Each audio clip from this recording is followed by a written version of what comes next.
Hello and welcome. I'm Aarnimetsa from PokerMania.com, and it's time for our 9 max regular speed games.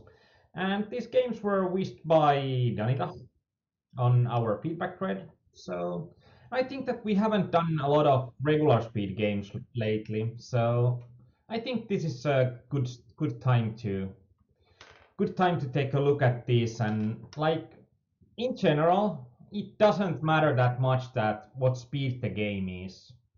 Like in general, we are doing about the same actions we are doing pretty much regardless of the speed. Like we are playing with effective stacks. But if we are comparing different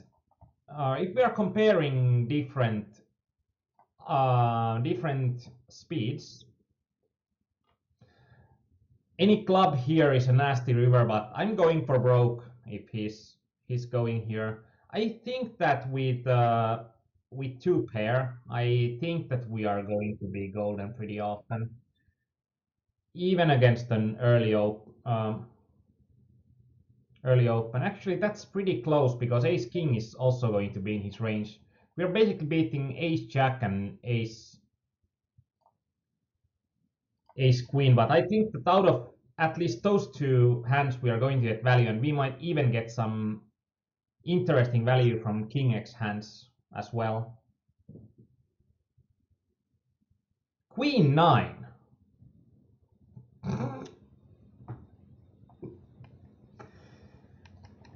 But like, even though we should do pretty much the similar actions regardless of our own stack size, it's still going to be a situation that even though we are doing the same actions regardless of our with the same effective stack size, we are going to have different situations. And like in hypers, we are going to have a lot of situations when we are in the bubble and everyone is going to be there with a really short stack. And in these regular speeds, we are going to get into exact opposite situations. We are going to get situations we are on the bubble, everybody's still having 20 to 30 big blinds, and there are plenty of options for doing different things. So in these games, in my opinion, there's a bit more room for creativity, as there will be a lot more. There will usually be a lot more options open for a good player, and there will be like more options to set mine because of the low blinds that are going to last a while. So there will be a lot more of those opportunities. Also, I think that regular speed games are good if you are having the time, because in these games you are getting pretty much double the edge that you can get on turbos, and it's a combination that you are having more hands per tournament, and also I think that on average players are going to be way worse in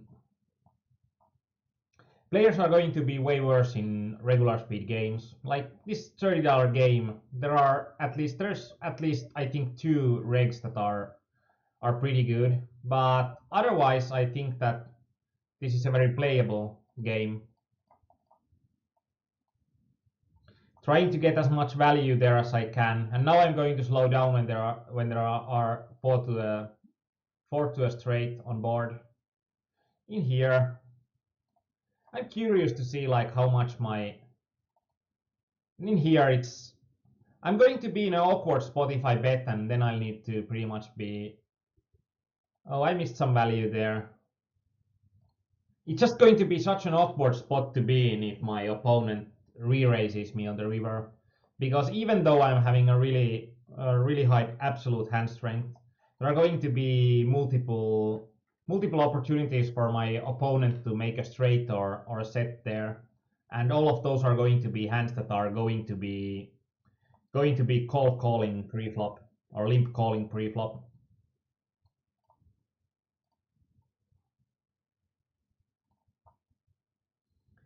And good to see you here, Danita, especially as you wished for the games.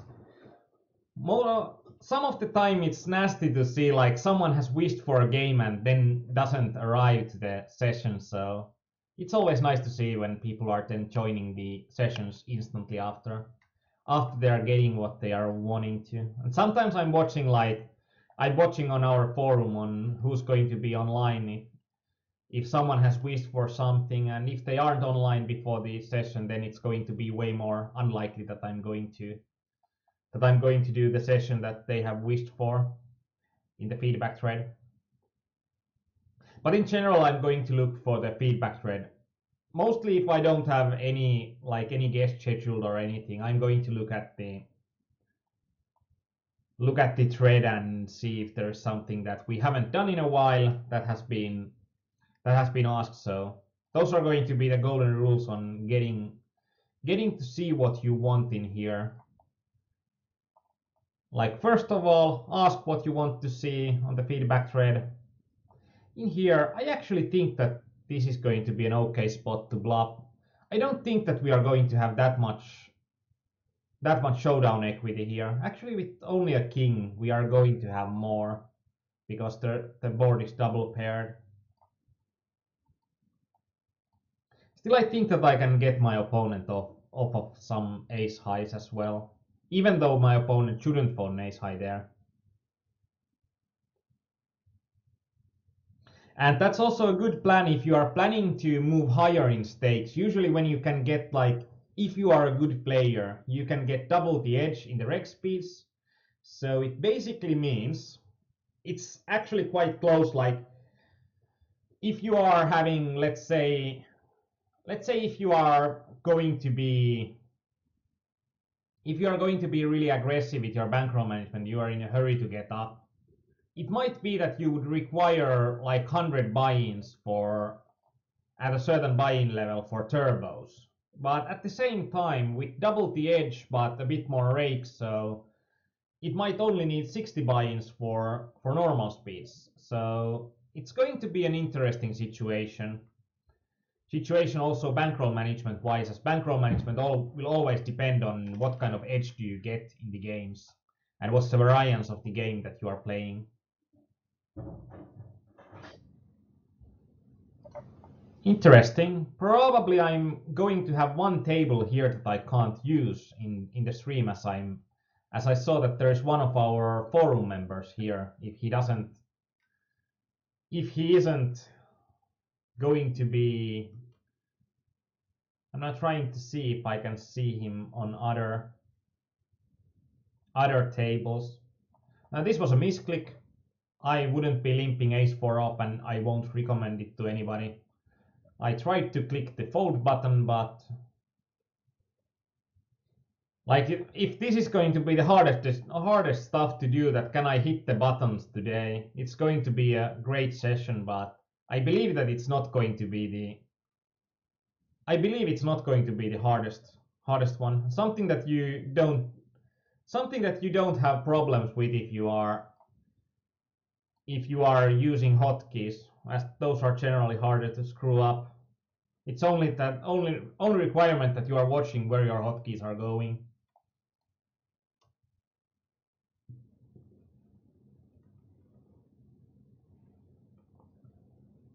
And today I'm not going to do through the stakes, but I thought that it would be interesting, and also it makes it a bit quicker for me to start all the games.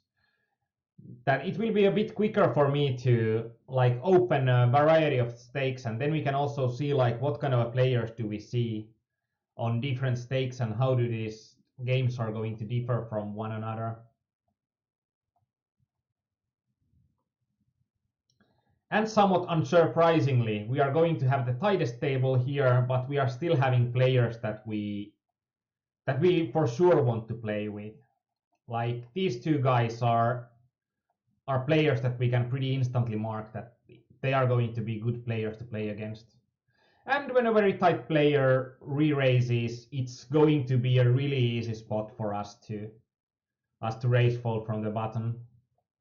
And hello to our Twitch chat as well, Mariuska, I think.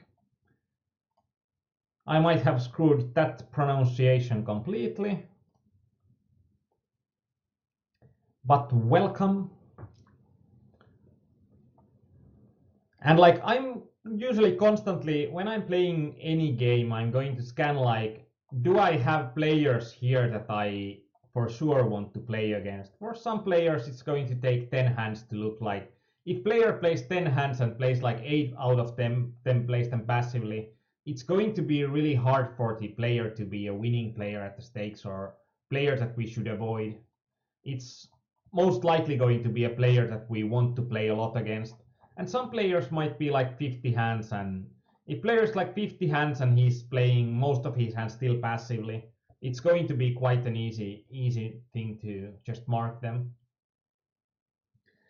And Repo says that listening while playing, yeah, we are on one same table, and it doesn't matter. I'm not going to take that table on the stream, so you can watch the stream anyways. It was a nice surprise to see though.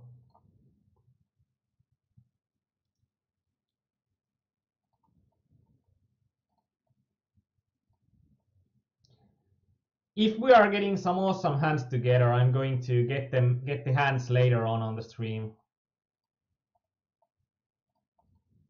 But thus far we haven't gotten any, and in here our hand strength is basically 9 high. So a hand that looks pretty nice pre-flop, and now like there are there on the turn there were 2 different flush draws and 2 pairs, so our hand value sunk like a brick there. And I think these are situations where most people aren't comfortable enough to just fold their hands when the hand value goes down the drain. In here, like ace-4 suited would be a really great hand to complete the small blind. I just think that ace-4 off is still going to be a bit too weak, even though this is exactly the kind of a player I want to play more against. And if I'm playing this kind of a hand, it would be with a raise. But something like ace-4 suited, we are going to have so many more good options to play, so many more good flops to play those that I think that it's going to play better as a limp, and then we can get like even when we get the 3-way pot always, it's going to be a bit more comfortable to play.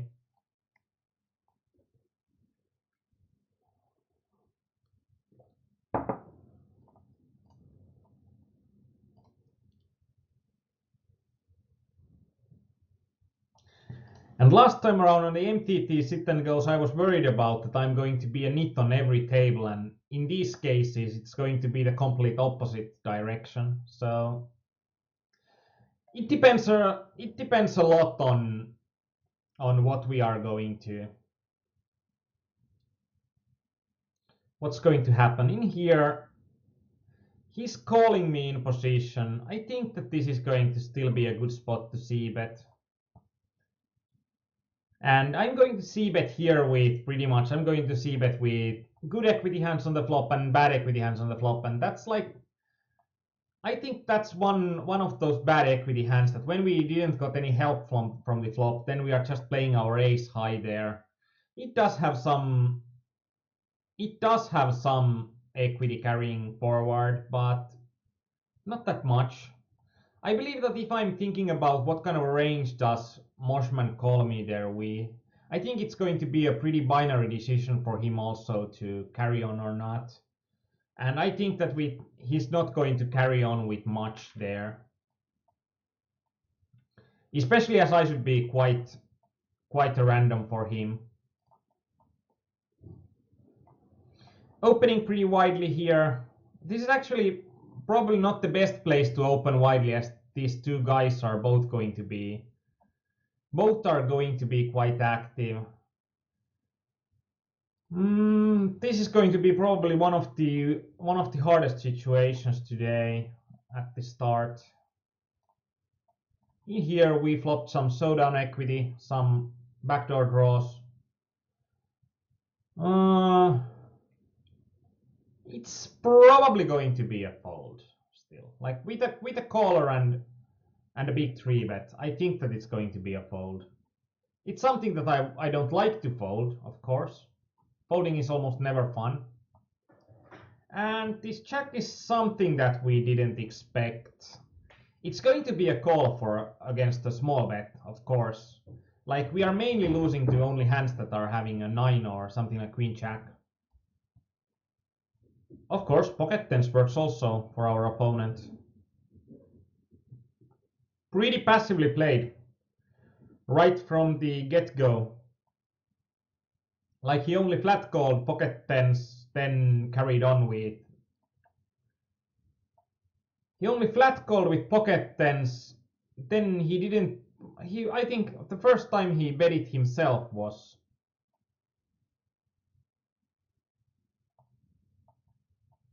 on the turn or on the river. So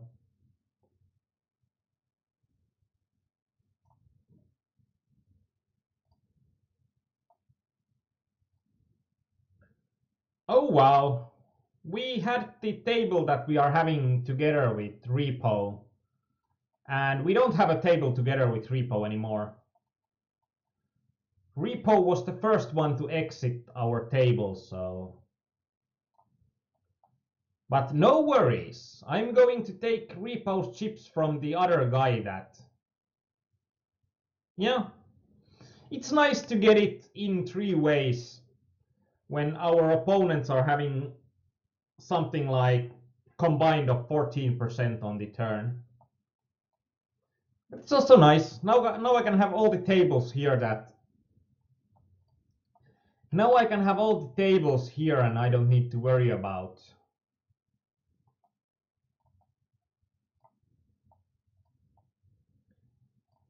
I don't need to worry about having our forum members here that much.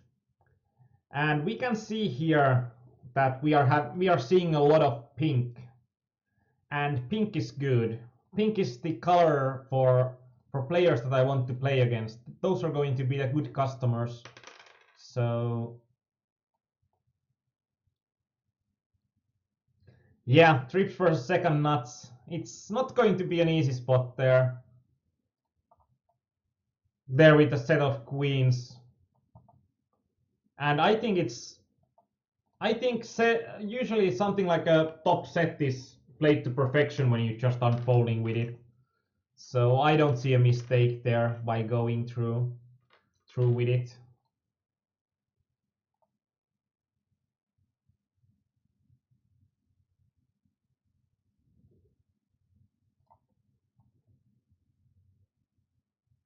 I'm being in bad situations in multiple tables right now, so.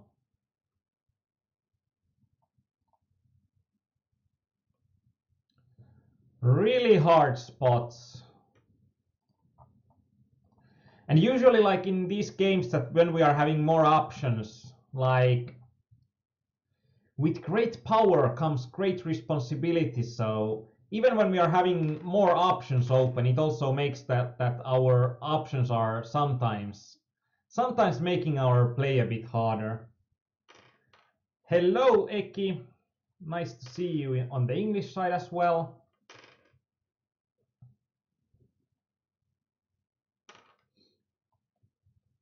And as Deja has said for the future reference, there is the feedback thread on our insiders forum.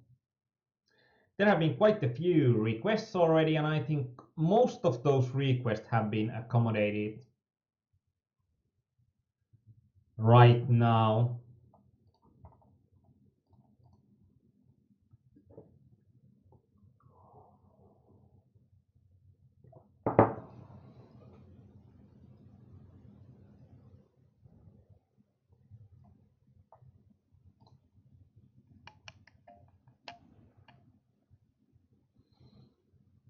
I don't know. Might be an idea to hold a similar vote than Kaleon does for what to do on the next session, and just like exclude all the options that Kaleon is having on his vote. So then there would be like two different sit and goes or tournament poker situations going on in our streams every week.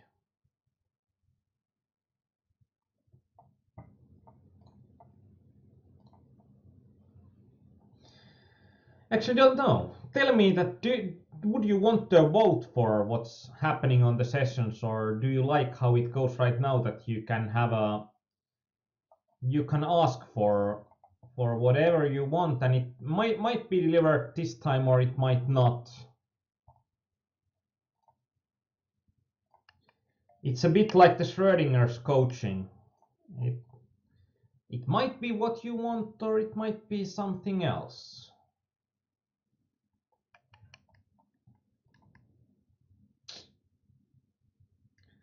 Keeping it light, quantum physics and poker. In here, I think that we are going to have quite a good spot to take the pot. Even though the second flush draw opening it's going to be a bit harder for us to get the pot, but I still think that with this kind of a hand, we don't have enough fold equity so that we should turn it into a bluff there.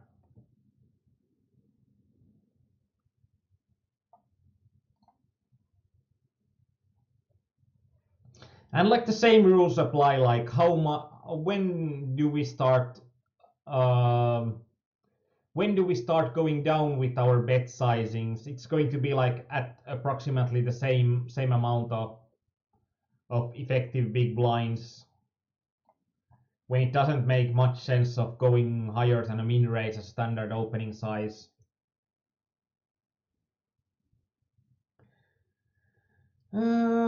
Because this guy seems to be a loose tie, or seems to have like loose passive kind of tendencies. I think that it's going to be a good fold in here.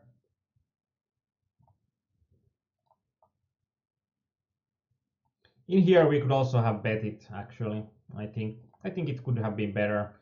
In here we are going to just get two good pot odds, and we are going to have a hand that will flop quite well. Against a general UTG, probably not, but I think that we are going to have, like, after 50 hands, we are going to have some ideas on how to adjust on our opponents. And I think like this guy is going to be a bit too wide even early on, and then even king 10 suited should be a good open, or a good flat call. And it's going to be a good flat call as long as we are not going for broke every time we are hitting a king or a 10.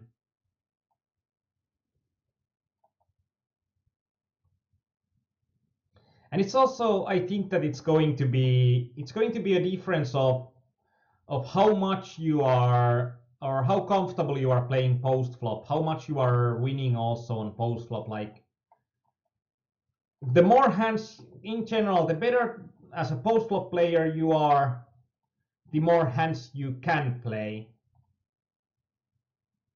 And the worse of a post flop player you are, the less hands you can play profitably. In here, the 3 increased our showdown equity by enough, and king queen off, we did lose quite the minimum against him.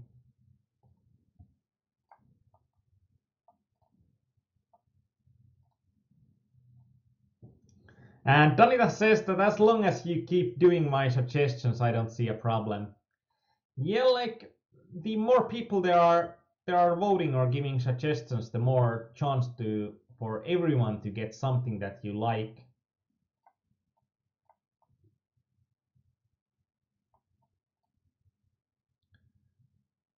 And like, having a suggestion thread, I think that it's going to require a bit more effort. And when it requires a bit more effort, then it's also, I think it's going to be in a way better to require a bit more.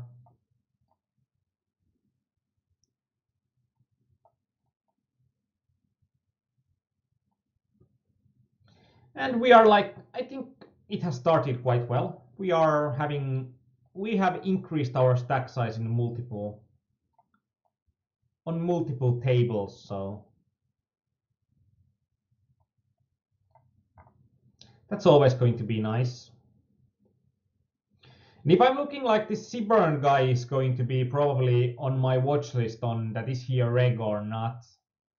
And in general, I don't like to mark regs until I have seen at least 300 hands to know like which type of a reg I'm dealing with. But with good customers, I like to mark them as soon as I have an idea that they might be. And that's because usually you don't get many hands with the players that you mostly like to play against, because even though if you are getting the same games, you are still not going to get multiple hands with those guys in general.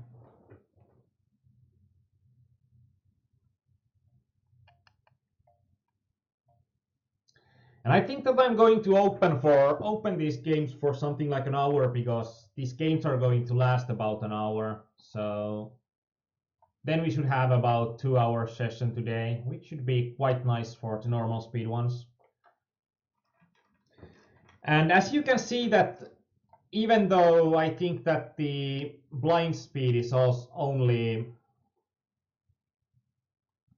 this blind speed is like half the speed, these games are still going to be like, they're not going to be double as long on average. They're going to be about, I think 1.7, 1.8 times longer than turbos. Even though it looks like, hey, turbos are 5 minutes per blind level and normal speeds are 10 minutes per blind level. But in these games, people are usually getting eliminated with shorter average. Here, it depends. I think that this guy is going to be opening something like ace 10, ace 9 suited here. So ace queen should be at least be a decent call. We should be in quite a fine shape.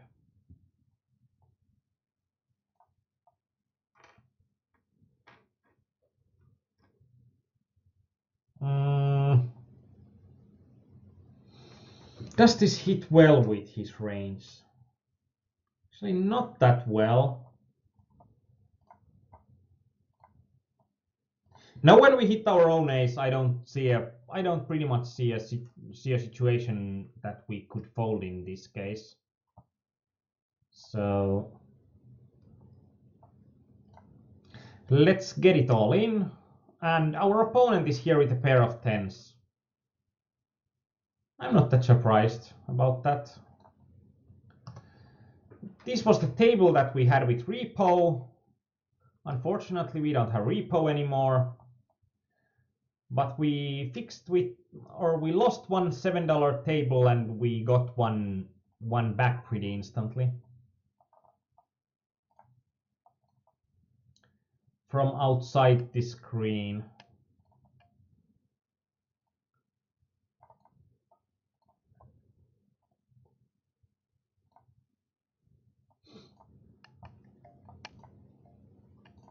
And trying to stay aggressive, trying to win a lot of small pots here. And trying to be a bit more careful in three-way pots, especially as in these games there are generally more people that like to see flops and like to make plays. So in this case, it's going to be that, like, these games are going to be a bit more forgiving. Like, even if you are playing a lot of hands, you don't get punished as severely if you are a good post-flop player still. But if you are a bad post-flop player, playing too many hands in these situations will be really detrimental, because you are going to find yourself in really hard spots. And if you are getting easily value bet, like you are going for broke every time you hit a pair, no matter the kicker, or every time you are hitting a middle pair, if you are giving value away, it's going to be really hard to play this game profitably, because there will be players that are going to play plenty of hands and value bet you when they are going to have at least top pair, top kicker.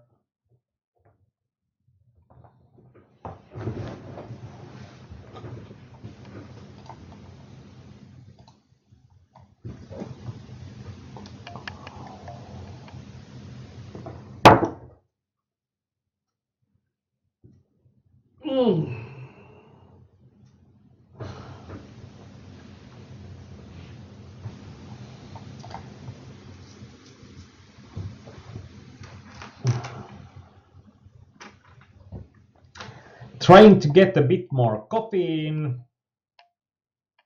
Like a sit and go grinder is a machine that converts coffee into VPPs.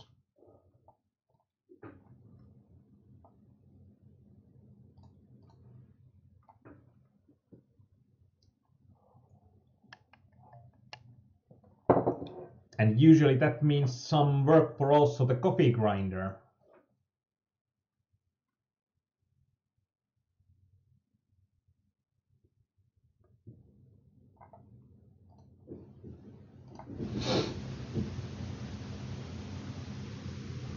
Actually, when I'm looking at these games, I think that these games are surprisingly good on average. Like, surprisingly good.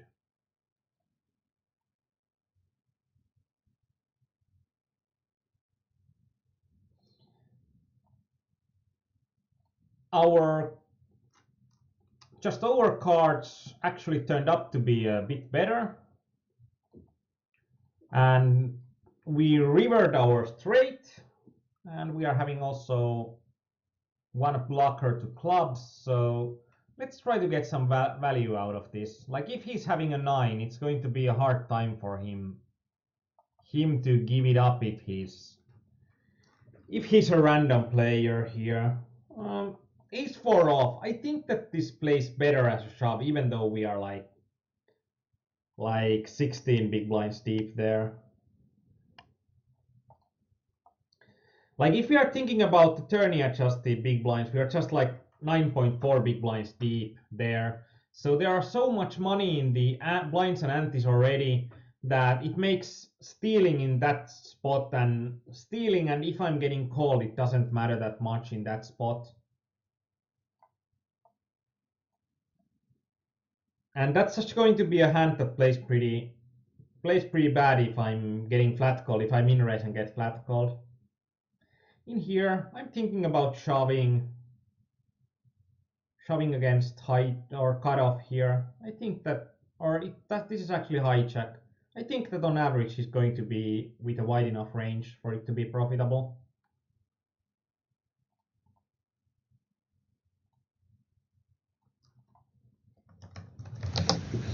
And Danita says that maybe most decent regs are playing turbos and hypers right now. I think that it usually is that way. That's one of the good reasons of playing. One of the good reasons of playing reg speed games. If you are getting better games that you could get otherwise, it's going to be quite profitable for you.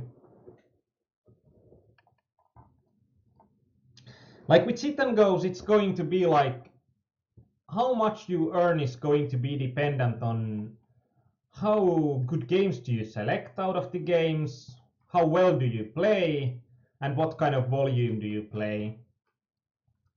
And improving any of those spots from the pyramid, like if you are improving your game selection, then you are improving your ROI. And when you are improving your ROI, you are generally making more money. And as we all know, like the earnings are ROI times the volume. So if we are increasing volume, we don't need to increase our ROI to make more money out of the tables. And also, if we are increasing our skills on the table, we are also increasing our ROI.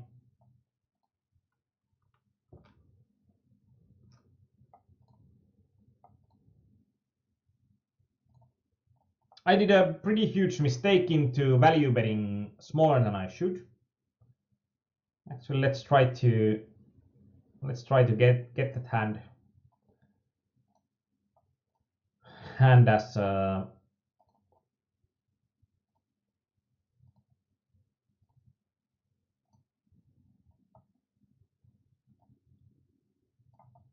I'm doing my actions here, and then I let you see the hand for a while.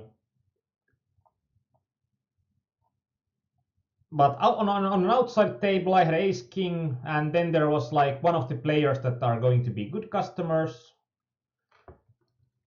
did flat call me, and then I bet like twice there. And as I said, that it's going to be really hard to make money out of these games if you are getting value bet by mid pair, or if you are like going with it with a mid pair. But I didn't notice that he's already lost that big of a slice of his stack. If I would have known it that he would already have lost that huge stack or huge pile of stack, I would have put him all in on the river. But I just played in a vacuum that I thought that he's going to have 1.5k stack size here. But he didn't, so this is like one play that you'll need to look at your opponent's stack size. And pretty much exactly when I pressed the bet button here, I noticed that, oh crap, my opponent had just such a short stack size, so I should have tried to get all his chips on the river. But these things happen, and these are usually harder leaks to find when you are losing value on some spot that you don't have the enough courage to go for it, or if you are just misreading the stack sizes. I think that with a shove we are going to still get quite a few calls from our opponent, especially when he opens a 3x open. Like, in a way, the higher open sizes people are going to use in these games. In general, I think that if someone like opens 4x at some point, it's going to be really likely that they don't know what they are doing. In here, actually, I should have bet. There are plenty of good.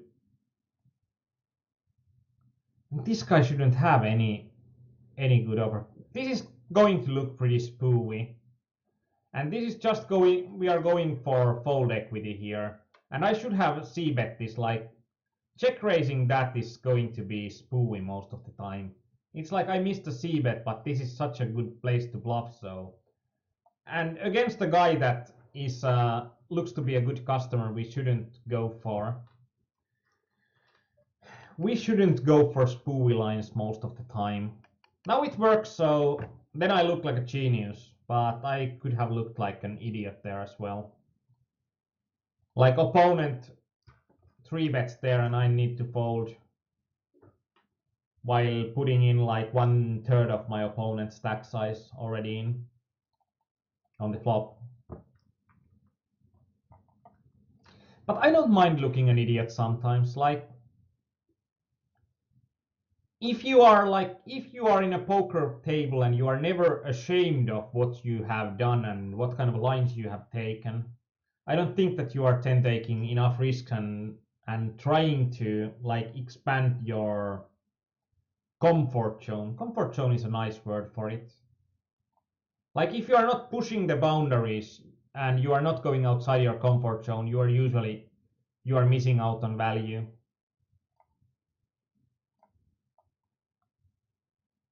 We are having decent enough showdown equity here. Here to go for a check call type of a line. Then it's like, how often does my opponent have a jack here?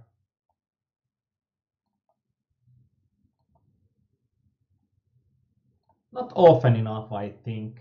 There will be fives and there will be ace highs as well. If he shoves the river, I think that this is going to be a spot for us to fold. Even an almost a shove. This is probably looks even stronger to me.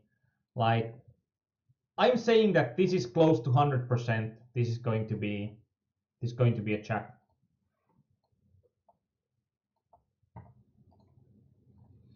Close to 100%.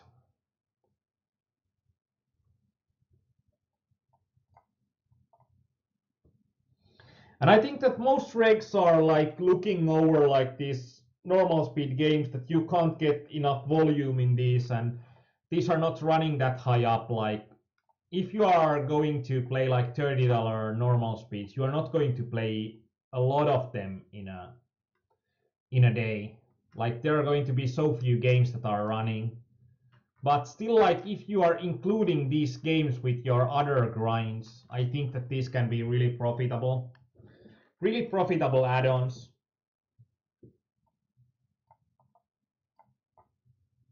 And also those are going to be add-ons that are on average, those are going to be probably those are going to be less variance or like less downswing field than other games, because like 9 max and regular speed is usually going to be a game that, like a 9 max game, if you are having a large edge over your opponents, the graphs are usually quite awesome, and they are just like a good player with a good edge is going to have a graph that pretty much just goes up.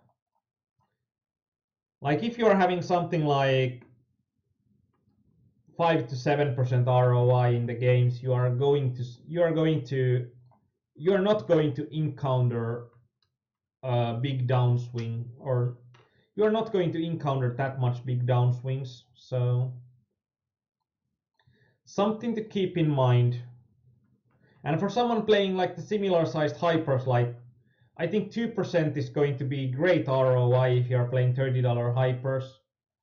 So you can be like, if you can play something like 6% or 6% ROI in $30 regular speeds, the difference is going to be that in hypers you are going to have 3 times as deep downswings. Like if you are going to a 50 buying downswing in the reg speed, where you would have a 6% edge, then you would go to 150 buying downswing in hypers. And also, if you are going through something like 400 games that you haven't won anything, you would go through 3,600 games in the hypers with 2% ROI. And that's going to be like the break-even stretches are going to be, they are going to be in the square of your edge difference.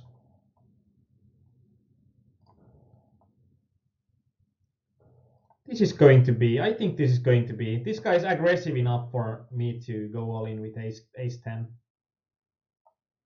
And this guy is aggressive enough for me to like pretty much shove over with any solid hand here.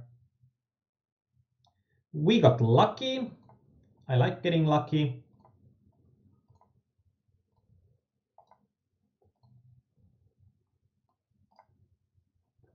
And like if you are increasing your ROI, if you're doubling your ROI, then you are like shrinking your possible downswings in half, and the time that you can be break even in games you can cut it in 4.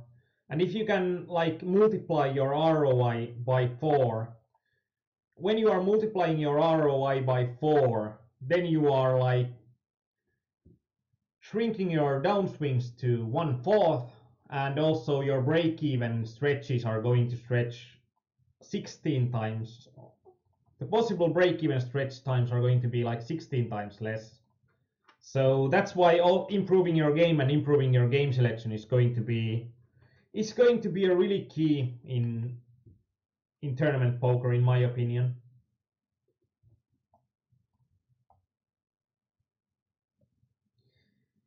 Interesting.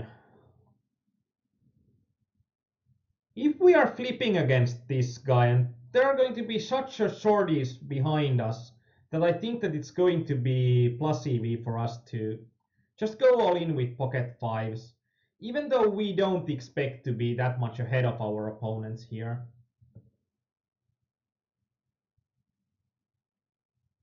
Pretty much we hit the Christmas there. Like Christmas came early. When this guy call folds, that's also going to be quite interesting. Like I don't think that there should be many of those hands that you should call fold in that spot. Also, one additional point, like we had here against an opponent that did lose a big pot against us just in a few hands ago. And usually in those cases, for the next few hands, I like to call a bit wider than I would call in a vacuum, because people that are losing, and especially if they are losing to a suck out, they tend to go in a bit of a monkey tilt, and they tend to be more spooey and tend to be more aggressive into going for a, like he got he had gone from a decent stack to a desperate stack, and in the process also he's going to experience some psychological pain by having his good hand. So he is going to be more likely to seek some revenge and go all in with a wider range. And that's usually something that we can adjust on. And of course, if you are a really good reg, you probably don't even notice it. But general players are going to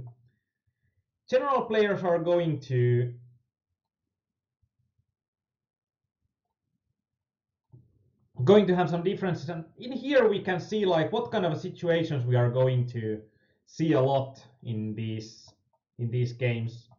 Like we are going to see a lot of these situations where we are going to see a lot of these situations where we are going to have something like 20 to 30 big blinds and we are in the bubble. And in general, I think that we are in a quite good place if we are one of the aggressive players and if we are one of the players with the courage to try to abuse the bubble and trying to abuse the situation close to the bubble. In here, I still think that we can raise fold against everyone. It will be nasty against these guys, but if everyone behind me is going to be tight, I'm going to be adjusting by going to be even more aggressive than I usually am.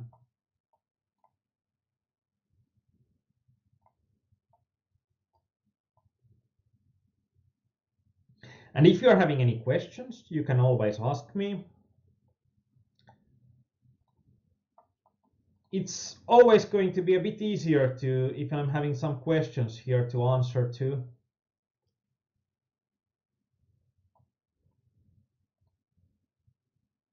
So if you are having any questions about sit and goes or tournament poker or mathematics of poker or life or anything,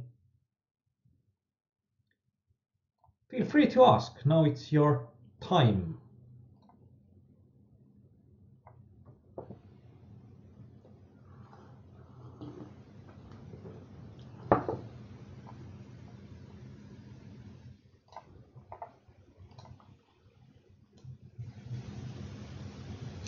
And in general, we can be quite aggressive in these spots. Like we are in such an awesome place right now when we are having big stacks on pretty much any table. Because with a large stack on pretty much every table, we can put a lot of pressure on our opponents in the later stages of the game as well. And like this guy, he played a lot of hands early on when the blinds were cheap, and now he has tightened up. And as I think most of my listeners know, pretty much the general sit and go strategy is to be tight on the early game when there is not a lot of chips to be made, and then expand your range of hands when you are going farther in the sit and go. And if someone is using the reverse strategy or like inverse basic strategy, we can usually see that they are in a process of losing money in the sit and goes quite quickly.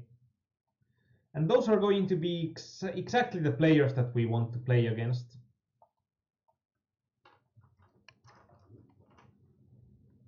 And there are like points that you can be more aggressive even in the early games than a general sit and go strategy, but usually there is not a lot of money that you can win on the early stages. Like even if you are not playing the early stages completely optimally, you can add something like 0.5% if you are playing them with a really aggressive strategy, but usually it takes away from your concentration at other points, and so I think that it's going to be crap. I need to call this. I don't like it, but I think that I need to.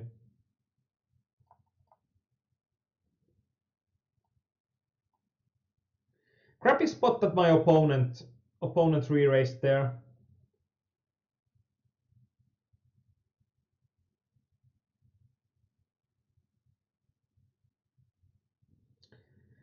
Of course, that's the risk.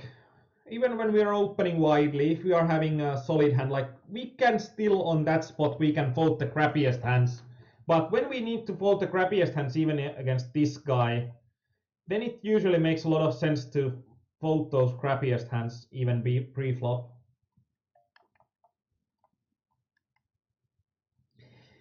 This is like not going according to plan at all spots, as and in here we are going to have so many draws in here. Like we are going to have straight draws, we are going to have flush draws. We're not going to have straight flush draw, but we got a straight and a flush. Unfortunately, they are not combined, but I think that we are still able to value bet here a bit, and I think that we can get money from ace highs, like pairs of aces. Oh, he got a two pair. I think we could have gotten even more value out of that guy, but we can't know his exact range there. And if we can't like and we can't put him into that exact hand, and it's more like we are always playing against a range of hands, and we are not playing only against the single hand that our opponent had. Like even if we would need to think that did we play well against his whole range of hands? I think that we did. And that's what we should be worried about, and not we shouldn't be worried about that did we play against his exact hand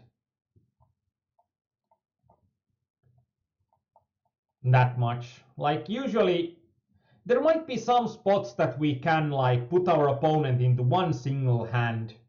Usually in situations where we are having a lot of chips and we are having decisions up to river, we can like narrow our opponent's range down to like a few combinations of cards. But in general, we are always thinking about the range of hands that our opponents are doing their things. We are not getting enough information to put our opponents into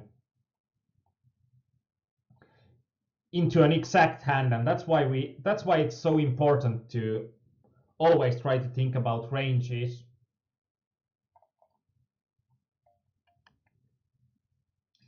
I think this is going to be a decent enough place to shove against the reg there, even though reg probably shouldn't open that much from that position when they with hands that they can't call a raise with. There should be still some because they can expand their range by some points by playing having a min raise range there as well, and not only shove range. In here, I think that c betting doesn't make that much sense because our risk premium is going to be highest against this guy, so he's going to be the player that we least want to play against. And also, I think that we are pretty much, if we are c-betting there our opponent raises, we pretty much just need to fold. In this bottom left table, I'm going to switch to a strategy that's going to be a bit tighter because both of these guys are turning up to be some kind of a three betting machines. And that's not happy news for someone that likes to open a lot of hands.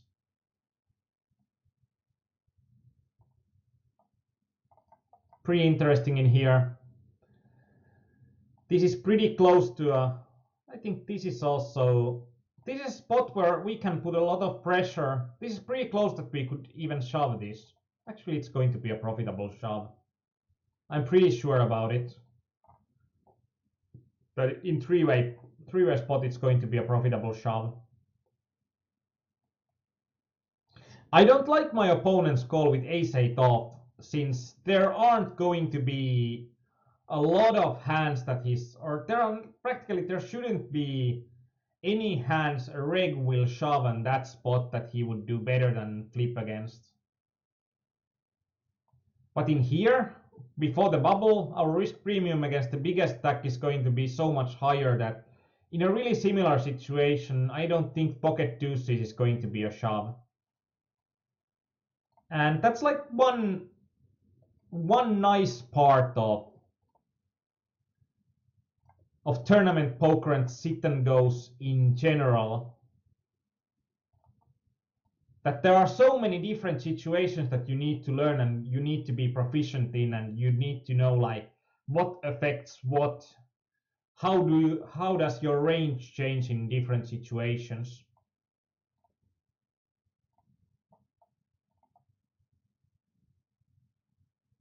And you can't just like teach yourself that I'm always playing ace, or I'm always like shoving pocket deuces with this stack size on this position, but it depends on your exact situation on the table.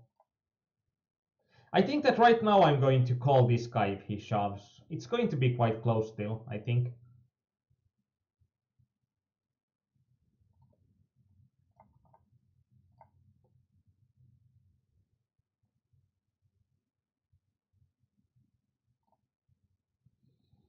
In a way, nasty spot. I think that I'm having enough showdown equity to. I'm having a bit too much showdown equity in a way, and I'm having enough showdown equity in a way that I don't like to turn this hand into a bluff, but I don't have enough equity on the flop to bet or to value bet the hand. So when I don't have enough equity to value bet the hand, when I don't have enough equity to, or when I'm having too much showdown equity that I don't like to fold it either, then I'm going to like go with a more pot control type of a line. And unfortunately, the run out was one of the worst for us, and every card that came out was an overcard for our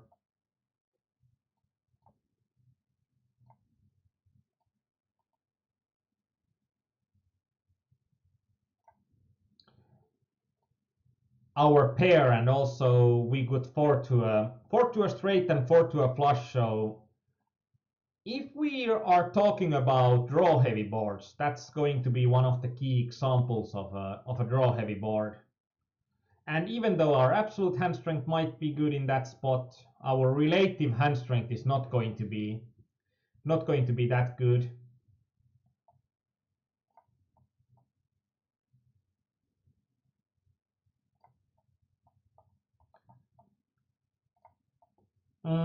Pretty interesting spot in here.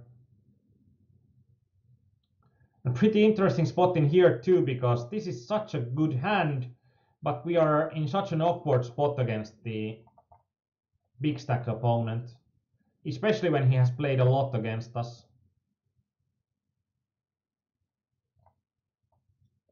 Oh, this is great. I'm having the nuts and I'm loving them.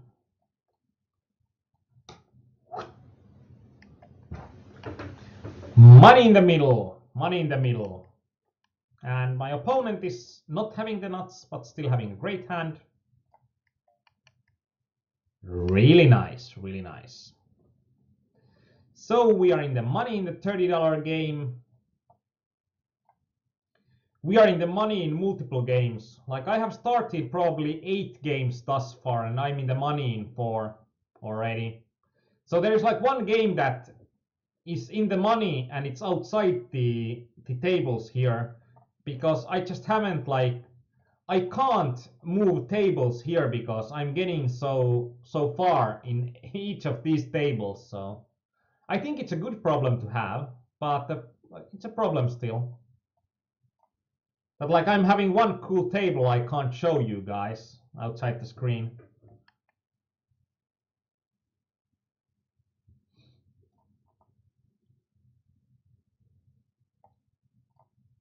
And I think that this bubble is going to be, in general, it's going to be more important and more interesting than the three-handed play. So that's why we are keeping the bubble play there rather than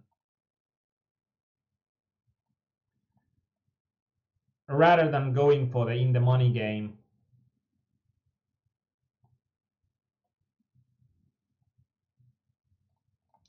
And there are quite nice spots to pressure this guy, because this guy has been such a shorty on the tables.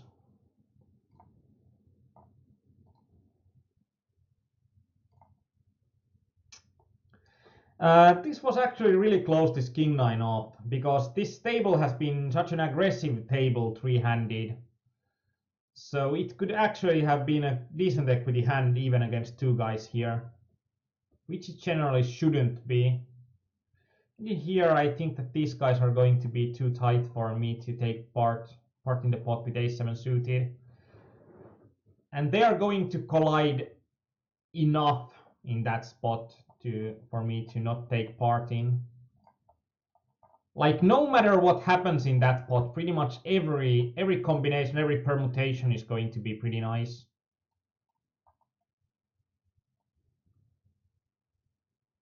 Okay, it was a bit of a wider 3-bet.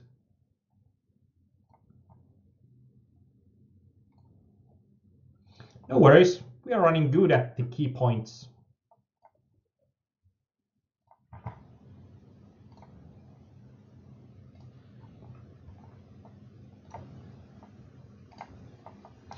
And we are heads up.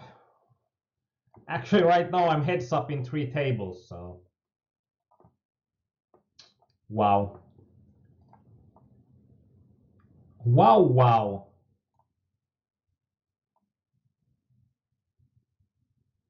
Downside of it is that I'm pretty stumped with all the action that I'm having right now on all the tables, so forgive me that I'm starting to wind down the commentation a bit.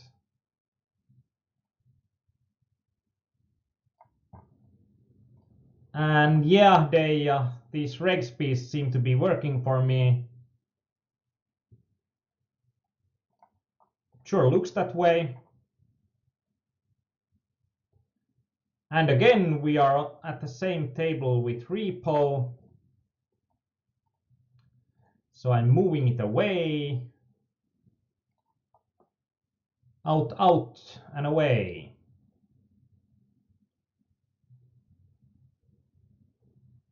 I'm probably going to screw up so much in these heads ups when the action seems to just constantly come back to me, and then I'm like, oh, what? What have I done now?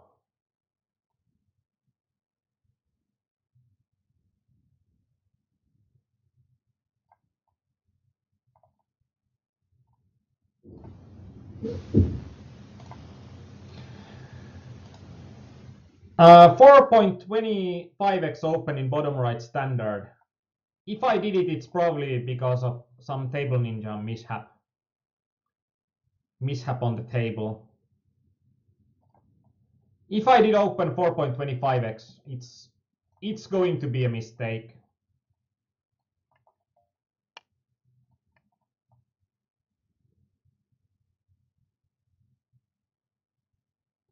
Actually, this guy hasn't 3-bet me that much in the heads up yet, so.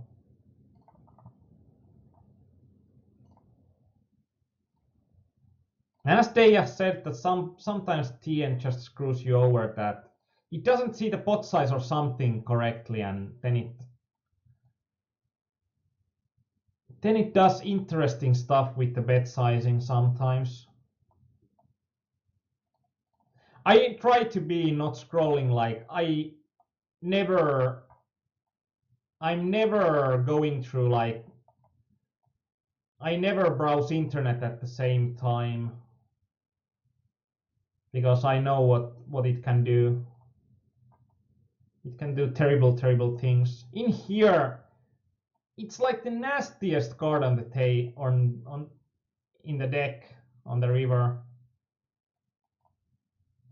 Nastiest of them nasties. Of course, this time it probably saved me quite a bit of money, because I would be going for broke if it wouldn't be, and he would be going for broke as well if it wouldn't be, like I would be pot controlling if I wouldn't get 2 pairs or trips there, and he would likely not be pot controlling if it wouldn't be a 4 to a flush.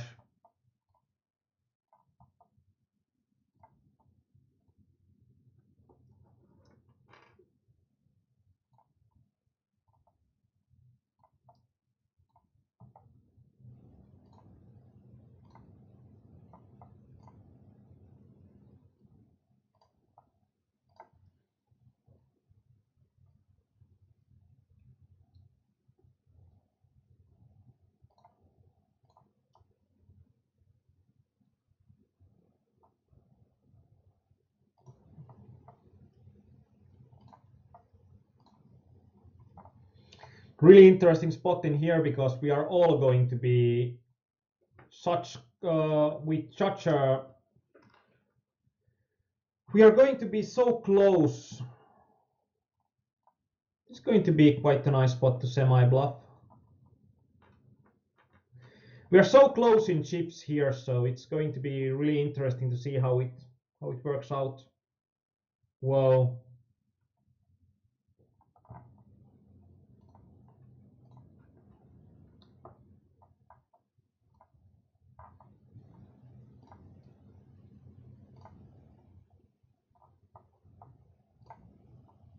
The please fold. Usually the thoughts are first like you are clicking to a too big of a bet size. The first thoughts are going to be please fold, and then they are going to be please hold. And usually neither happens. So that's poker life sometimes.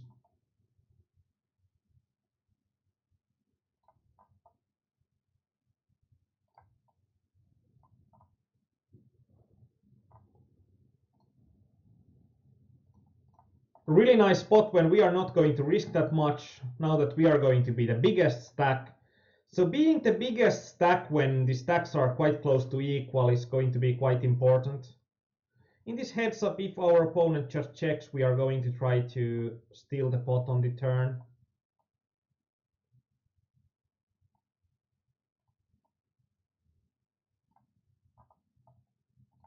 And we got the pot on the turn. Nice.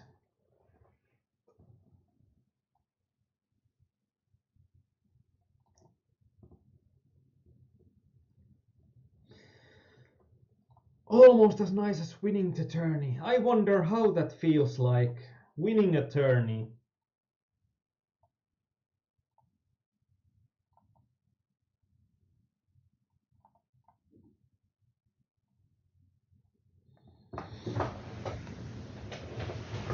In here, I don't see much value in betting, either the turn or the river.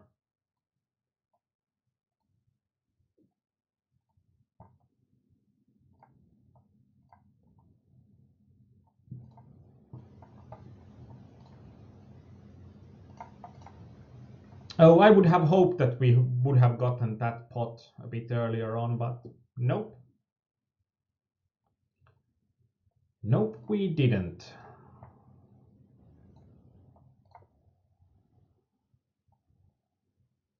In here, even though my kicker is terrible, I think that it's going to be a hand that it's going to be quite nice for. Nice to get a bit more money in, and when we get re-raised with aces in such a short stacked situation, it's going to be quite easy to just get the rest of the money in and wonder if we are going to get the nice feeling of winning a tournament. No, not right now. So we still don't get the nice feeling. Or we don't know if it's a nice feeling yet.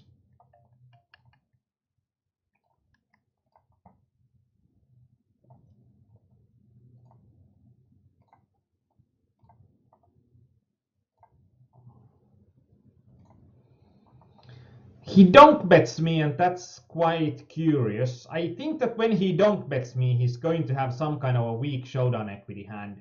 And if my opponent is donk betting me with some kind of a weak showdown equity hand, it's going to be a great opportunity for myself and I, to be value betting my opponent quite mercilessly.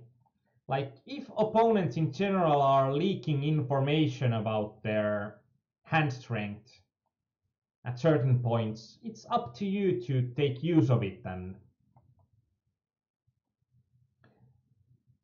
in here, Duke UFA is also has also been limp shoving, so it's going to be a bit harder for us to apply a lot of pressure against this guy when he limps, as he's going to have somewhat balanced range with his limps.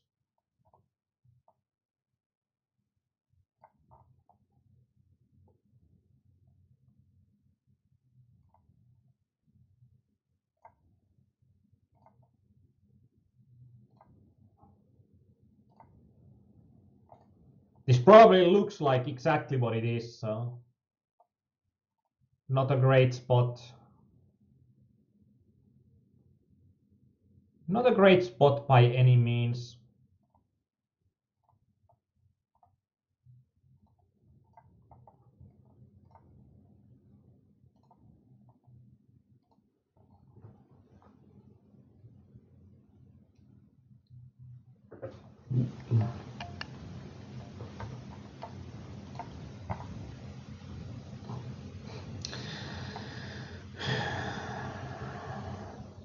We're going to play in position and the hand isn't terrible. Now the hand for sure isn't terrible.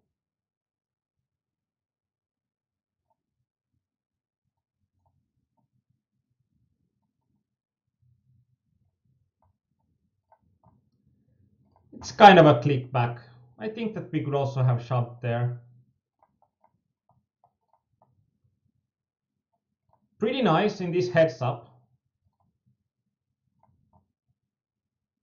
We have pretty much like grinded our way back, that we lost the one big pot and then we have just grinded our way back with small pots, and now we are back at the chip lead. So pretty nice.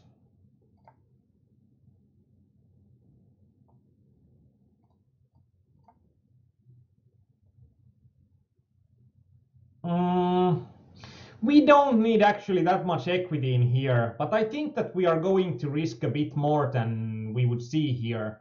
Because if we fold against this bet, we are going to get like the next orbit is going to be really, we are going to have really great opportunities in abusing other players on the table. So, and like if we are calling there, we are going to miss out of those opportunities in some of the time.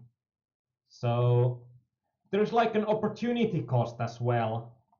Now we also have had great hands, so it doesn't change that much. I'm going to probably turn this 8 deuce into a bluff here. We don't have practically any showdown equity here. And I think that my opponent is going to bet too much here. I'm going to punish him a bit. And Repo says that wish I could get one heads up at the moment. Like, you are going to see here what to do in heads ups, because I'm actually going pretty deep in all the tournaments that I'm opening right now, so I'm a bit sad, Panda, that this didn't happen during the MTT session, as then there would have been even more money at stake. Of course, this is a nice 3-figs win anyway if we do it, so I think even second place might be 3-figs. Not exactly sure. Should be at least close. We'll see. Happens. First shit happens, and then I hope ship happens.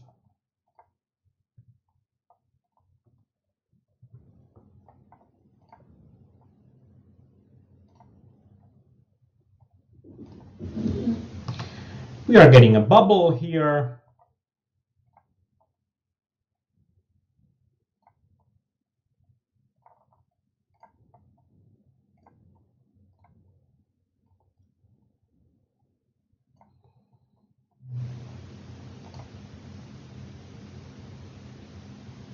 There's like only one game still remaining that I'm still registered to a $30 game. I wonder that it's like one player remaining still.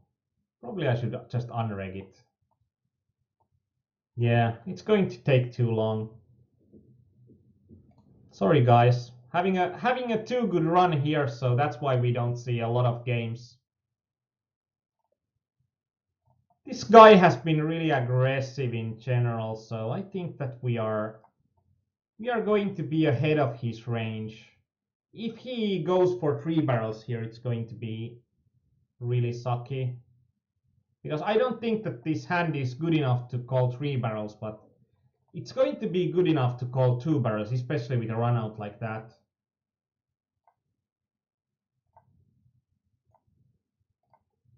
We actually won the one game where our opponent just let us grind him down. So that's quite nice. And like when you are in a heads up, pretty much the worst mistakes you can be is to be too passive in the games. I most like those heads ups where my opponents are going to play a lot of fit and fold, and they are going to, like, the more they are folding in heads up, the more opportunities it is for you to just get the money to yourself without having that many risks involved.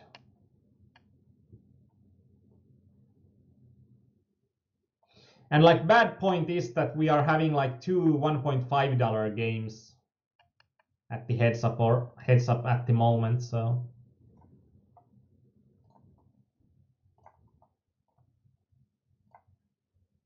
and we are going to call him if he shoves. There has been plenty of shoves that he has done so.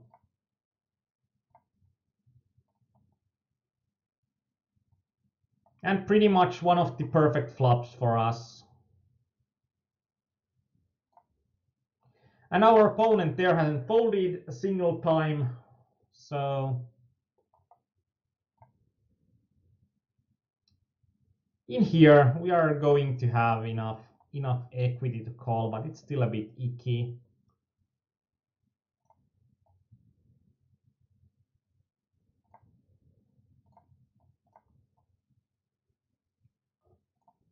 Four to a straight does not a straight make, and four to a flush does not a flush make. Only in like a Finnish national game Sökö, which is like 5-card stud, there are also options for a 4-card flush and a 4-card straight. But in Texas Hold'em, unfortunately, those hands do not exist. Okay, we are in quite a good place here. Not a lot of outs for our opponent.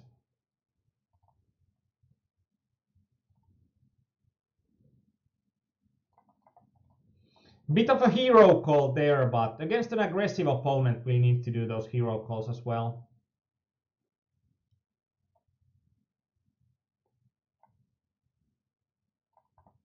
And also, like, let him have some rope to hang himself.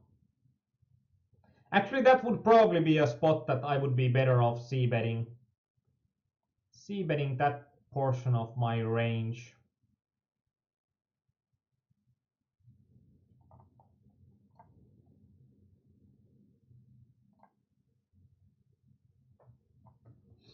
And of course, the one game that I have remaining here is the game that I'm having with repo on the table still, so we'll see.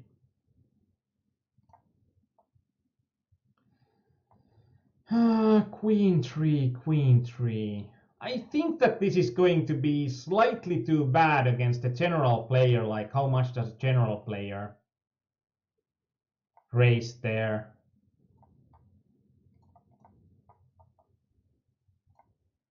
Like, I think Queen 3 doesn't play well enough. And as you can see in these games, in most games, even though I have dropped down to quite a small stack size, in these games there are a lot of opportunities to grind back. Like when the stack size are a bit bigger, when opponents are a bit worse, there are a lot of opportunities to just grind it back with small bets.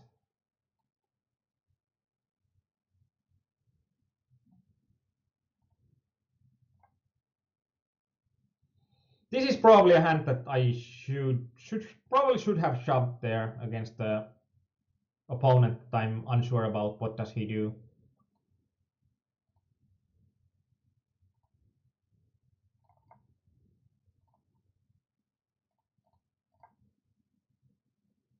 Okay, he showed me ace jack when he opened. So he might be one of those guys that is going to only show me good hands, so I pretty much know that he's going to have crap when he doesn't show me. So that also helps.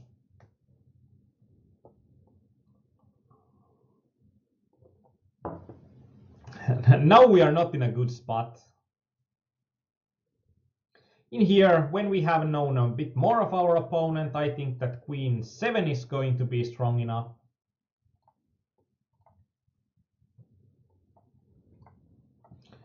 To go for it. In here, even though our opponent hasn't 3-bet that much, but the stack size are going to be so short that I think that any ace is going to be good enough to just get it in there. Top right corner.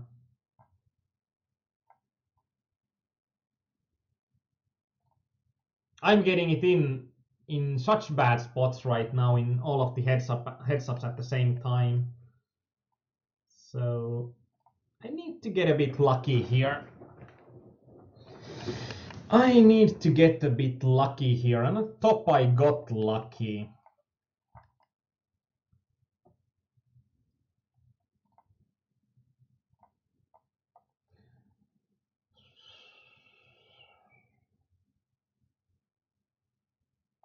It's a bit like, do I believe him or do I not believe him?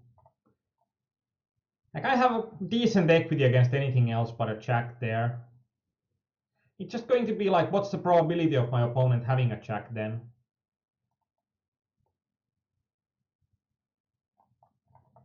Nope, not having this window here. Not thinking well at the moment, probably.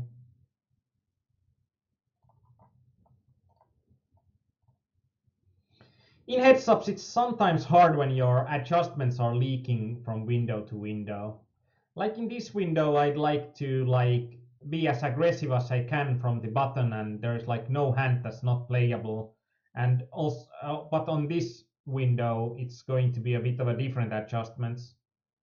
And sometimes I'm struggling a bit with it, that when I'm having heads up opponents that are completely different, that how should I go with it?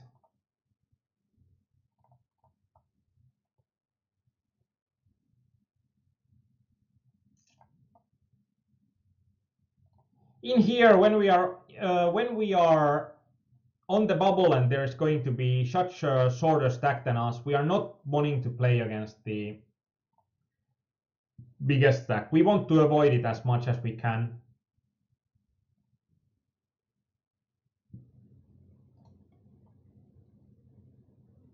But I think that this is going to be a great set, so that's going to be quite good.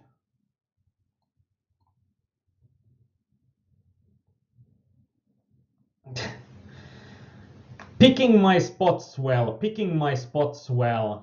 on the top right corner. Like, he always seems to have it when we get the money in.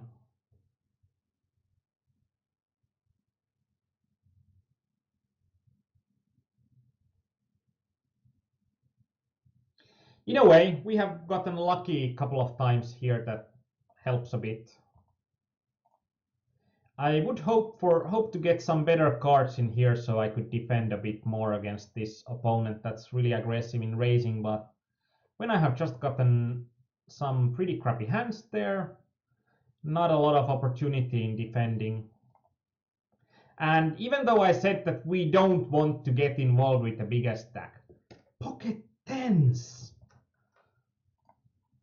Like, even when we don't want to get involved, that's like a hand that it's mandatory to get involved.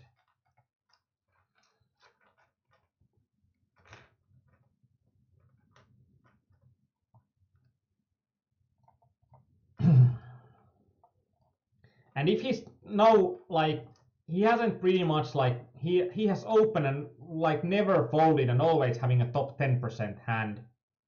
So frustrating to play against an opponent like that. But it's just, I know that it's going to be just about the run. Ace 7 off in top right, mark to review.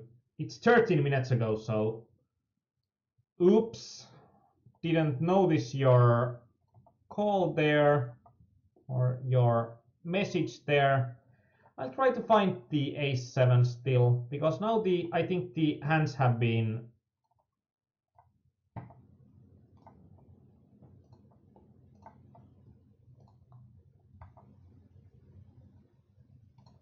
moving quite quickly as well.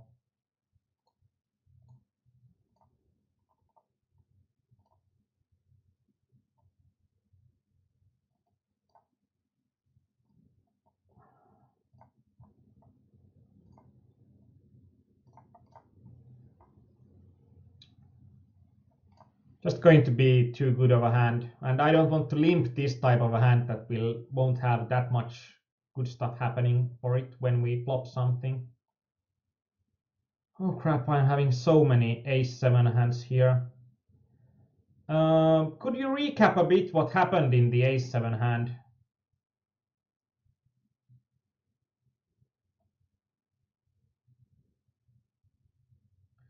A last hand 3-handed in a $3.5 game. I'll try to... This was actually could be a hand that we could have also.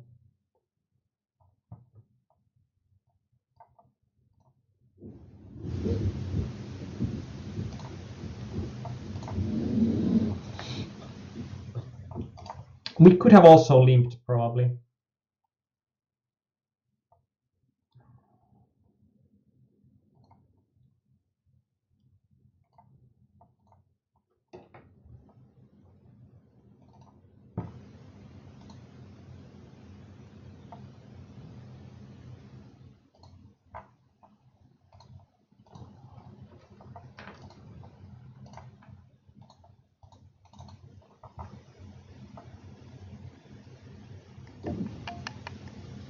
So it's this hand probably. Let's mark this for a review. This seems like a decent hand to mark.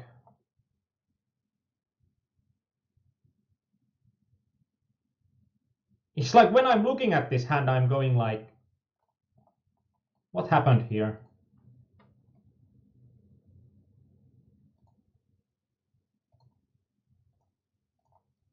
And it might be that we can't do review at the end of this session, and then I'm going to just post them on our hand analysis forums. And the reason is that I'm still having one table, but I'm having repo in there, so I don't want to take that table onto our stream. And when I don't want to take that table onto our stream, it's going to be a situation that likely we don't want to. When I don't want to take that table into our stream, then it's likely that I can't use like Hold'em Resources calculator to go through the hand right now, so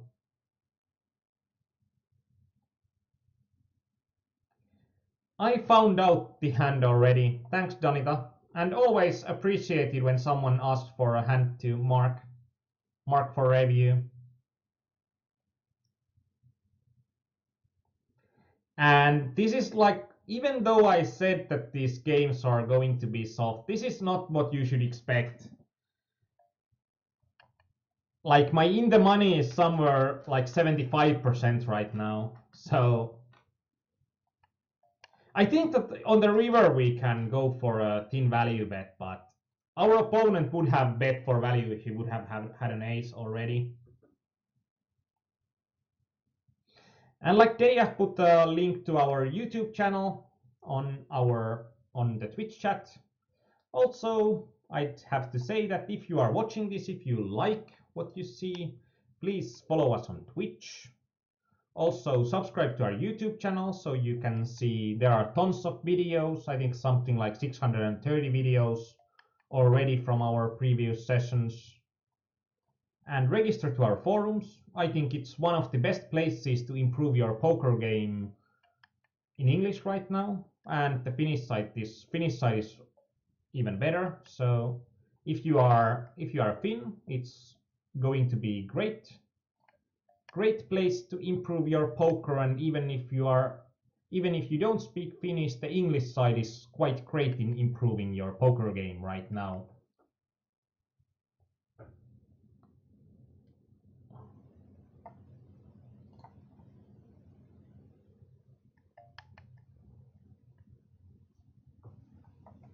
like the mandatory advertisements at this point of the stream.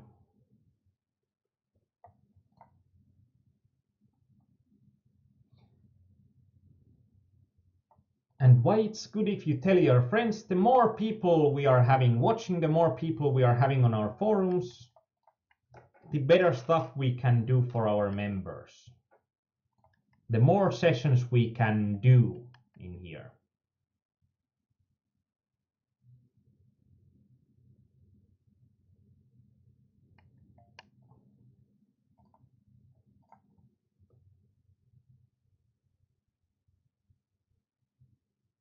Okay.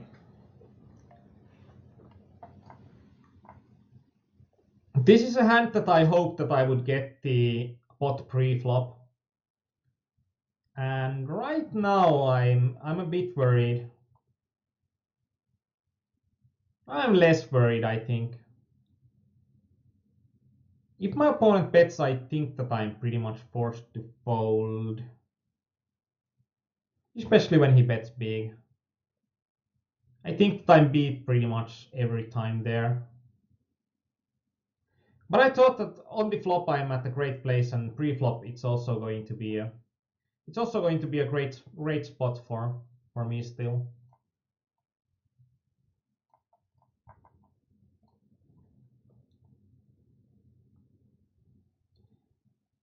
Going to get screwed twice in a row. Doesn't feel that good, but it happens.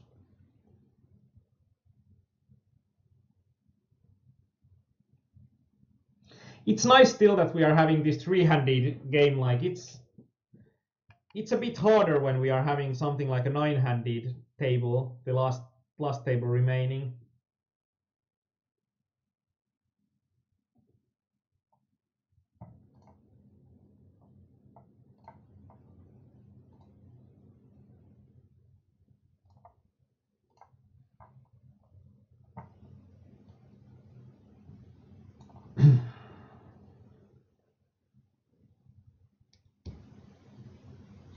I'm hating this spot on the $7 game.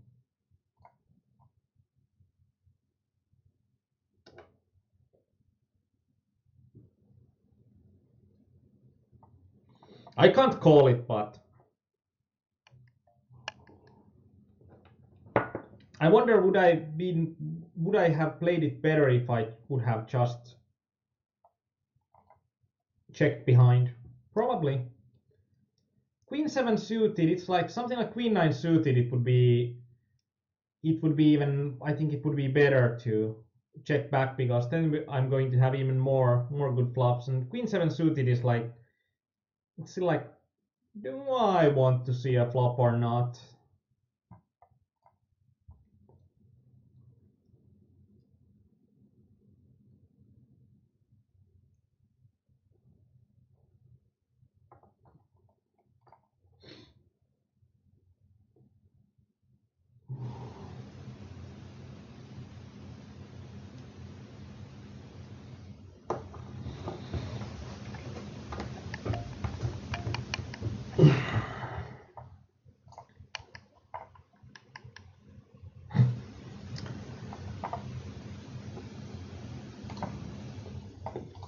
And thus far, out of 9 games we have had today,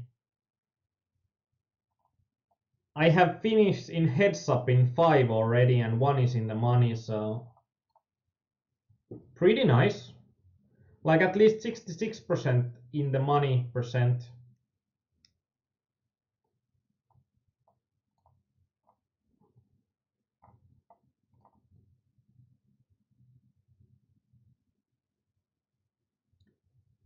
Quite nice to be on a heater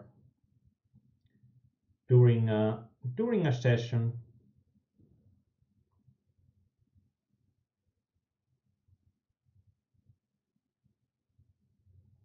Yeah, Calleon is playing 2K V-Cup now. Our coach Calleon did Supernova Elite last year, and this V-Cup is the last tournament series that they could use the tickets to.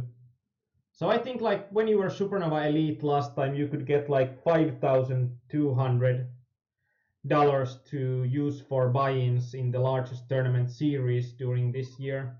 So that's part of the Supernova Elite package. I hope for the best for Calleon today because that's going to be the most important part of the package for sure.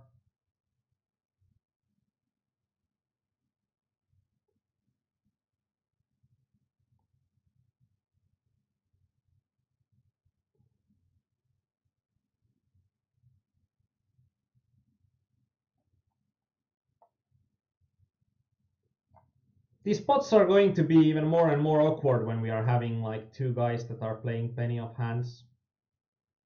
In a way, it's going to be easy that we are just going to go for with the more value-oriented ranges.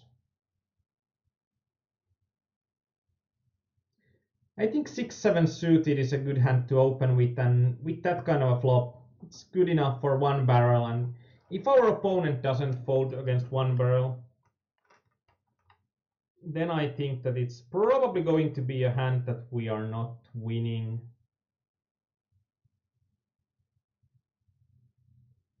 It's played quite honestly. If he checks 3 times, there's still a good chance that he's having something like a flush draw here, an ace high or something.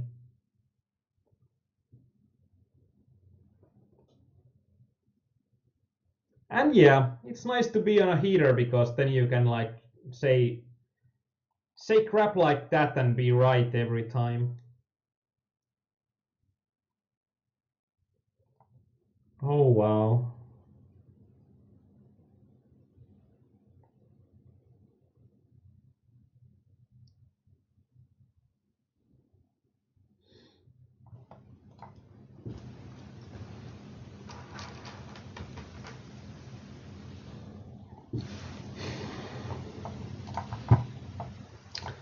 Pretty nice games today. And I think this pretty well explains why I like these regular speed games. Like if you are having an edge in the games, you are having even more edge in these games.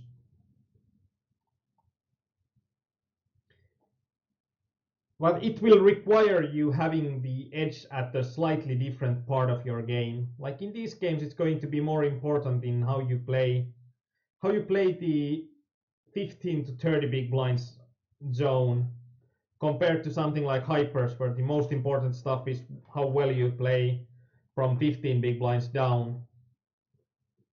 And for something like turbos, where the most important stuff is somewhere between 5 to 25 or 5 to 20 big blinds, I'd say.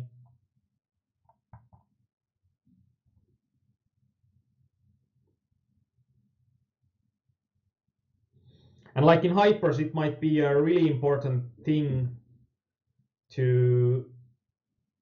It's going to be a really important thing to like play really well on those spots when another player is forced all in.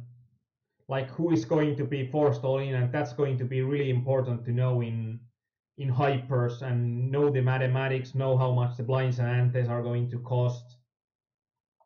But in these games, it makes almost no difference because the stack sizes when players are getting eliminated are going to be so much higher.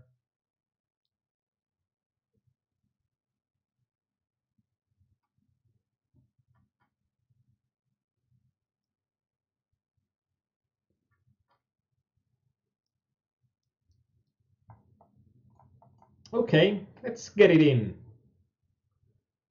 Let's see what you got when you raised there.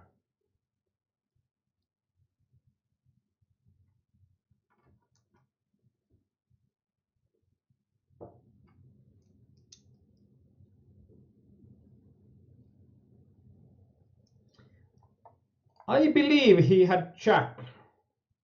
Jack shit.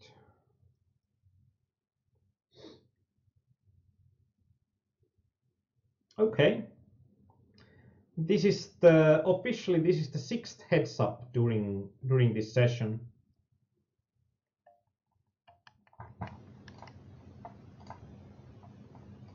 We'll see. We'll notice that this guy liked to limp a lot from his small blind, so that's something to take into account. He also folded plenty on the flop against the bet, so that's something that we are going to take advantage of. Hopefully we are going to get spots for that. And we clashed plenty when we were three-handed. I wonder, do I get this spot? I could.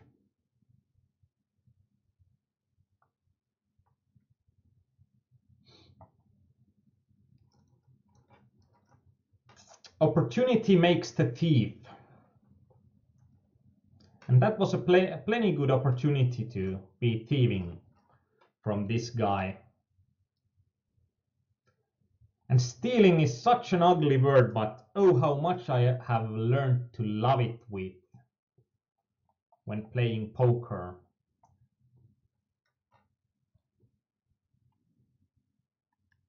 Like stealing blinds is my job, and probably even that sounds better than telling someone that I play poker professionally. So crooked as it might sound.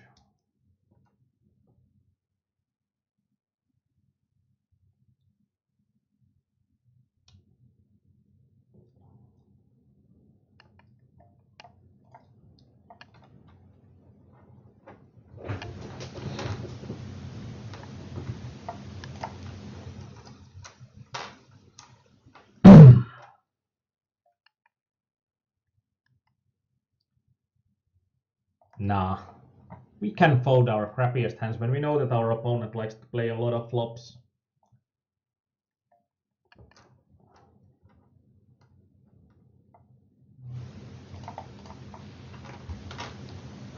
Probably even 14 big blinds deep, this is going to play a bit better as shove than as a min raise. Trying to increase my fold equity there and not giving my opponent an opportunity to do anything.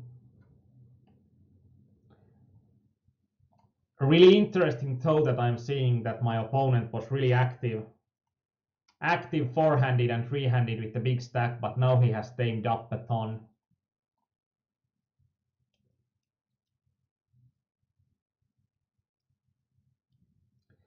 Not getting those chips on the flop anymore.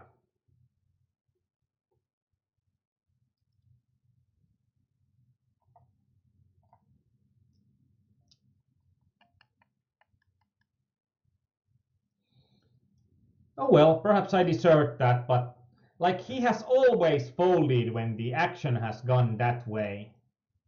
Like when action has come that it has been bet the flop, then check on the turn, and then I'm betting the river, and he has folded like 3 times during such a line already. So I thought that he's going to be quite weak when he's doing the line again.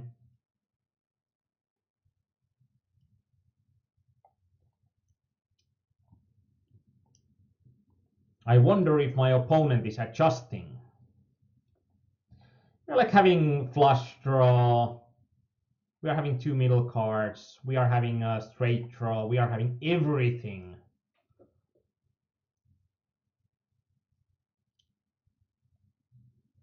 And that is an overbet. But I think against this guy it's still going to be good. I think like pretty much against any kind of a range we are going to be in a fine spot with when we shove. Like there is practically no but only cards that are like if you are having a bigger flush draw then you can't have a pair, and then then I'm having at least 10 out still. So like even no matter the range that your opponent can have there, it's going to be mostly good still, I think.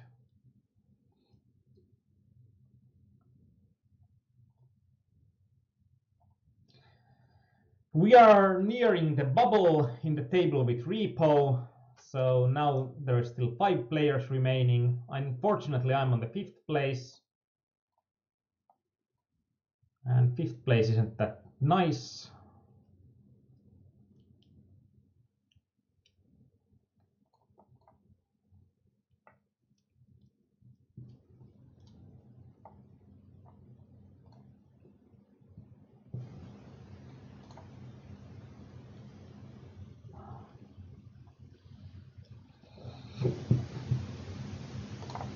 And this is also pretty interesting that even though in these heads-up situations, it doesn't matter, like your own stack size doesn't matter.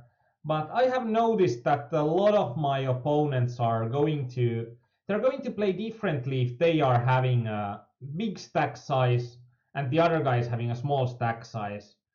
Like they are playing more aggressively on those spots that they are having the big stack size. So than they would if they are having a small stack size, even though they would have the same exact effective stack size. Not a straight flush, would bet for sure a straight flush, but with just a flush and 4 to a table, there's going to be too big of a possibility for my opponent to have a king or ace on that board. So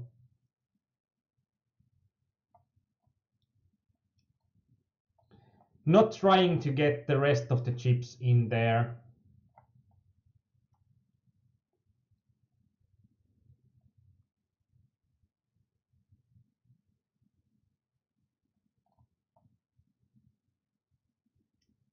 I didn't think my opponent would have anything there, so that's mainly why I turned it into such a bluff. And of course, if I would have thought that my opponent is having something there, then I wouldn't have turned it into a bluff. Because I don't think that against this guy we are going to get a lot free. And now it doesn't even matter, so that was the last hand.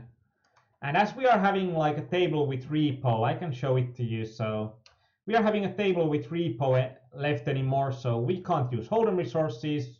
I don't want to give up a $15 game, so I'm going to end this one here. And it was nice seeing all of you here. I'm going to post the hand that Danita asked me to mark on our hand analysis forum.